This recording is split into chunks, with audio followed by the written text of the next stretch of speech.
Regarding the institutional framework. तो जो ministry है एमएसएमई की, वो पॉलिसीज को डिजाइन करती है, प्रोग्राम्स को कंडक्ट करती है, एंड जो नए प्रोजेक्ट्स एंड स्कीम्स हैं ऑर्गेनाइजेशंस को देखते हुए, जो वेरियस स्टेक होल्डर्स हैं इस इंडस्ट्री में उनको देखते हुए, तो इन पॉलिसीज की, प्रोग्राम्स की डिजाइनिंग मिनिस्ट्री ऑफ एमएसएमई के थ्रू की जाती है। एंड फर्दर ये इन प्रोग्राम्स की, पॉलिसीज की, प्रोजेक्ट स्कीम्स की इम्प्लीमेंटेशन को भी मॉनिटर करती है, इस व्यू के साथ ताकि जो एमएसएमईज हैं इनको प्रमोट किया जा सके, इनकी ग्रोथ की जा सके। साथ ही साथ ये पॉलिसी एडवोकेसी का फंक्शन भी करती है, यानी कि इन एंटरप्राइजेस के बिहाफ पर जो मिनिस्ट्रीज हैं, या फिर जो सेंट्रल गवर्नमेंट के डिपार्टमेंट हैं, या फिर जो स्टेट गवर्नमेंट या फिर यूनियन टेरिटरीज के जो डिपार्टमेंट है, वहां पर इन एंटरप्राइजेस के बिहाफ पर एडवोकेसी का फंक्शन भी परफॉर्म करती है। एंड फर्दर जो डेवलपमेंट कमिश्नर का जो ऑफिस है, यानी कि जो डेवलपमेंट कमिश्नर है, that operates a number of schemes for MSME sector. And in objectives को अचीव करने के लिए, ताकि जो एमएसएमई है इनकी प्रमोशन हो सके, इनकी ग्रोथ हो सके, बहुत सी जो स्पेसिफिक स्कीम्स हैं, प्रोग्राम्स हैं, वो इस मिनिस्ट्री के द्वारा ऑर्गेनाइज की जाती हैं। उनको यहाँ पर शुरुआत की गई है उनकी, ताकि जो डिफरेंट फैसिलिटीज है, लाइक एडिक्वेट क्रेडिट जो है, यानी कि जो लोनिंग है यहाँ पर फाइनेंशियल इंस्टीट्यूशंस की तरफ से, बैंक्स की तरफ से एमएसएमईज को मिल सके। फर्दर टेक्नोलॉजी अपग्रेडेशन के लिए, मॉडर्नाइजेशन के लिए फंड्स मिल सकें। Further adequate infrastructure facilities available हो। Further modern testing facilities available हो एंड क्वालिटी सर्टिफिकेशन लैबोरेटरीज हो। एंड फर्दर जो मॉडर्न मैनेजमेंट प्रैक्टिसेस है, स्किल अपग्रेडेशन है, उनको यहाँ पर उनके थ्रू जो स्किल्ड लेबर है, स्किल्ड पर्सनल है, उनको एमएसएमई में लाया जा सके।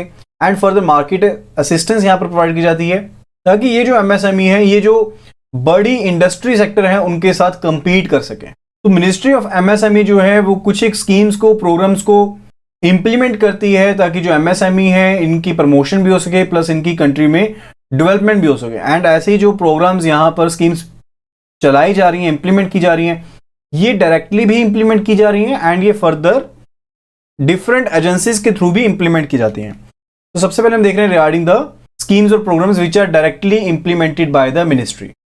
Likewise, guidelines of the scheme for international cooperation, guidelines for market development assistance on production scheme, guidelines of scheme for assistance to training institutions, scheme for surveys, studies and policy research, surveys or studies conducted under the surveys, studies and policy research scheme. Next it is scheme of fund for regeneration of traditional industries. तो ये कुछ schemes and programmes हैं जो directly यहाँ पर MSME ministry की तरफ से इंप्लीमेंट की जा रही हैं।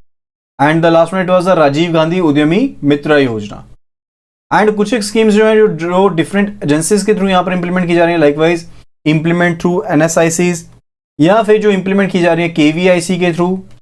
फर्दर जो स्कीम एंड प्रोग्राम्स इंप्लीमेंट किए जा रहे हैं नेशनल स्मॉल इंडस्ट्रीज कॉर्पोरेशन के द्वारा, that are marketing assistance scheme and performance and credit rating scheme, and which are implemented through the KVIC, that is Khadi and Village Industries Commission, which are guidelines on the market development assistance, MDA on production, Prime Minister's Employment Generation Program जो काफ़ी ज़्यादा famous हुआ है, and then it is product development, design intervention and packaging. Further KVIC की तरफ से जो यहाँ पर implement की जा रही हैं programs and schemes, that are khadi कारीगर जनश्री बीमा योजना for khadi artisans, interest subsidy eligibility certification scheme for enhancing productivity and competitiveness of khadi industry and artisans, वर्कशेड scheme for khadi artisans. ठीक है, तो ये सभी स्कीम्स हैं जो इंप्लीमेंट की जा रही हैं केवीआईसी के through. Further that are implemented through the coir board, जैसे कि rejuvenation, modernisation and technology upgradation of the coir industry. So coir board क्या है, जैसे नारियल का जो छिलका होता है ना, तो उसके थ्रू जो सामान बनता है डेट इज क्वायर। ठीक है, तो क्वायर इंडस्ट्री की rejuvenation, modernisation and technology upgradation के रिगार्डिंग जो स्कीम है that is implemented through the coir board. तो जो भी इंप्लीमेंटेशन हो रही है वेरियस प्रोग्राम्स की, प्रोजेक्ट्स की, स्कीम्स की, जिसके थ्रू या तो इंफ्रास्ट्रक्चर जो है वो प्रोवाइड किया जा रहा है, या फिर अपग्रेडेशन की जा रही है, या फिर सपोर्ट सर्विसेज प्रोवाइड की जा रही है स्मॉल एंटरप्राइजेस को, इनका ध्यान किस तरह से रखा जाता है। जो भी एमएसएमई के जो अंडर पीएसयूज हैं, डेट इज जैसे सीडो है, एनएसआईसी है, ठीक है, स्मॉल इंडस्ट्रीज डेवलपमेंट ऑर्गेनाइजेशन हो गई, एंड जो नेशनल स्मॉल इंडस्ट्रीज कॉर्पोरेशन होगी, एनएसआईसी होगी, ये क्या है, पीएसयू हैं, अंडर द मिनिस्ट्री, तो इनके द्वारा टेक केयर की जाती है regarding the implementation of these policies, programmes and projects. तो सेंट्रल गवर्नमेंट के अंदर जो इंस्टीट्यूशन सेटअप है वो कैसा है? सो फर्स्ट ऑफ ऑल इसमें आता है regarding the MSME advisory board. तो एमएसएमईज की डेवलपमेंट को लेकर बहुत सी डिपार्टमेंट्स हैं एंड मिनिस्ट्रीज जो हैं, डिफरेंट ऑर्गेनाइजेशंस जो हैं सेंट्रल लेवल पर, स्टेट गवर्नमेंट लेवल पर काम कर रही हैं। तो ताकि इन सभी में एक कोऑर्डिनेशन रह सके एंड इंटर इंस्टीट्यूशनल लिंकेज हो सके एंड फर्दर, एंड जो एमएसएमई डेवलपमेंट एक्ट 2006 है उसके पर्सन्स के साथ ही एक नेशनल बोर्ड जो है फॉर द एमएसएमई, इसको यहां पर सेटअप किया गया है। National board for MSME setup, जिसमें टोटल 47 मेंबर्स हैं, जिसके बीच में 20 जो मेंबर्स हैं वो क्या हैं? नॉन ऑफिशियल मेंबर्स हैं। तो ये एक एपेक्स एडवाइजरी बॉडी है जिसको कंस्टिट्यूट किया गया है, जो सभी तरह के जो भी इश्यूज आ रहे हैं एमएसएमई सेक्टर के रिलेटेड, वो सभी इश्यूज को यहां पर गवर्नमेंट के सामने रखा जाएगा। तो जो मिनिस्टर इंचार्ज रहते हैं एमएसएमई के of the government of India is the chairman, and board में जो दूसरे और मेंबर्स रहते हैं लाइक जो स्टेट इंडस्ट्री मिनिस्टर्स हैं या फिर मेंबर ऑफ पार्लियामेंट हैं, सेक्रेटरीज हैं वेरियस डिपार्टमेंट से गवर्नमेंट ऑफ इंडिया के, फाइनेंशियल इंस्टीट्यूशन से पर्सनल हैं, यहाँ पर पब्लिक सेक्टर अंडरटेकिंग से पर्सन आते हैं, इंडस्ट्री एसोसिएशन से आते हैं, प्लस जो एमिनेंट एक्सपर्ट्स हैं इस फील्ड में, उन सभी को इस बोर्ड में शामिल किया गया है। तो बोर्ड जो है इसकी पीरियोडिक मीटिंग्स होती हैं ताकि जो भी पॉलिसी मैटर्स है रिगार्डिंग टू द एमएसएमई उनको टेकअप किया जा सके। Next it is development commissioner MSME. तो जो ऑफिसेज हैं डेवलपमेंट कमिश्नर ऑफ एमएसएमई के, डेट इज डीसी एमएसएमई, ये वेरियस सेंटर्स पर लोकेटेड हैं जो ministry of MSME government of India के अंडर काम कर रहे हैं एंड फर्दर जो भी पॉलिसीज यहां पर बनाई जा रही हैं सेंट्रल गवर्नमेंट के द्वारा उनको ले डाउन करने में हेल्प करते हैं, यानी कि एक रिपोर्ट एनालिसिस भेजते हैं एंड फर्दर एमएसएमई सेक्टर को स्ट्रेंथन करने के लिए बहुत ही effective and important role play करते हैं।